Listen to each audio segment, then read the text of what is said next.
And then the paper, which I've already placed on here, it's cloth paper. They would have used cloth paper too, but they would have used linen. That was cheaper for them. The cotton gin isn't around yet, so linen was cheaper for them, but for us, cotton is cheaper. Just like your money is made of cotton too. All right, so the second person will come in and start the press operation. Oh, he did it right to that line. All right. And these are replica printing presses. Although the neat thing about that one was we got that in the 1970s. And it's made with repurposed farm timbers from the 1700s. In Lancaster County.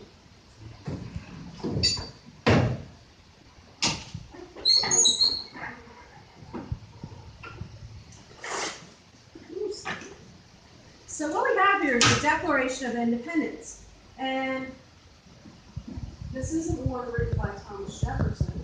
There were printed versions that the public would see first rather than Thomas Jefferson's.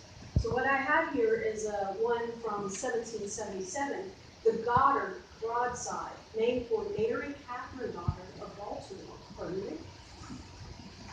So she would have printed these, and what's unique about it is the first Declaration printing with the signers' names. Now, are you guys from Philly? Okay, so here in Philadelphia, the official printer for the Continental Congress was John Dunlap. So his version is right there, that first declaration without the names on it. And his shop wasn't that far away. It was over near 2nd and Market Street, where the Continental Martini Bar is now, or near there. So on the night of July 4th, he prints about 100 to 200 declarations. You saw how long it took me. Now, we're telling you the history, blah, blah, blah. But back then, you had 2 people working on the press, and they would have cranked out one of these documents in about 30 seconds. So he does about 100 to 200, and then couriers will take them to the 13 states to be read to the public.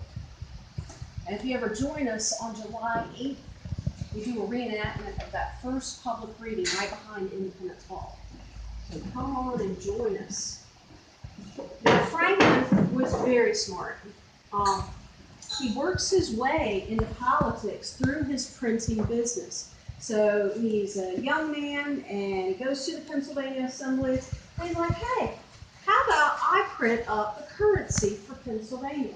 And his was very unique because he'll work in counterfeiting deterrence, so nobody can copy the money. And then he goes to them again, hey, why don't I print the notes for the Pennsylvania Assembly? So he does that. And then he's a clerk for the Pennsylvania Assembly. So slowly he's working his way up the political ladder. He'll become an assemblyman for the colony of Pennsylvania. And he also does this. This was really smart. His apprentices, once they were done with their time with him, he would set them up in business. So he went into a partnership with them. So he has franchises all up and down the East Coast and down in the Caribbean. He is an extremely wealthy man. And you're talking about a young man, you know, coming from humble beginnings. I forget how many kids his parents had. It was in the teens, though. And he has only 2 years of formal schooling. But through his printing, he works his way up and becomes one of the most wealthiest and powerful men here in the United States. Anybody have any questions? No? All right. Well, enjoy your day.